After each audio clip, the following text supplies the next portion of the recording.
Bharat Asian cricket council के सालाना इजलास की मुखालफत में खुलकर सामने आ गया। भारतीय क्रिकेट बोर्ड और हुकूमत ने सालाना इजलास के मकाम की तब्दीली के लिए रुकन ममालिक पर दबाव डालना शुरू कर दिया है। श्रीलंका के बाद ओमान ने भी इजलास की मुखालफत कर दी है। जरा ये बताते हैं कि ICC के चेयरमैन जय शाह भी इजलास के मकाम की तब्दीली के लिए लॉबिंग कर रहे हैं। भारतीय क्रिकेट बोर्ड की जानिब से रुकन ममालिक को पुरकशिश ऑफर्स दी जा रही हैं। मुतादिद क्रिकेट बोर्ड्स की मुखालफत की वजह से इजलास के इनेकाद पर सवालिया निशान लग गया। एशियन क्रिकेट काउंसिल के सदर मोहसिन नकवी ने 24 जुलाई को ढाका में सालाना इजलास बुला रखा है।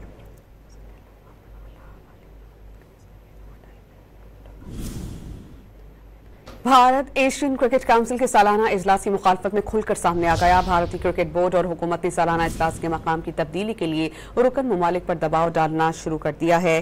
श्रीलंका के बाद ओमान ने भी इजलास की मुखालफत कर दी है। जरा ये बताते हैं कि ICC के चेयरमैन जय शाह भी इजलास के मकाम की तब्दीली के लिए लॉबिंग कर रहे हैं। भारतीय क्रिकेट बोर्ड की जानिब से रुकन ममालिक को पुरकशिश ऑफर्स दी जा रही हैं। मुतादिद क्रिकेट बोर्ड्स की मुखालफत की वजह से इजलास के इनेकाद पर सवालिया निशान लग गया। एशियन क्रिकेट काउंसिल के सदर मोहसिन नकवी ने 24 जुलाई को ढाका में सालाना इजलास बुला रखा है।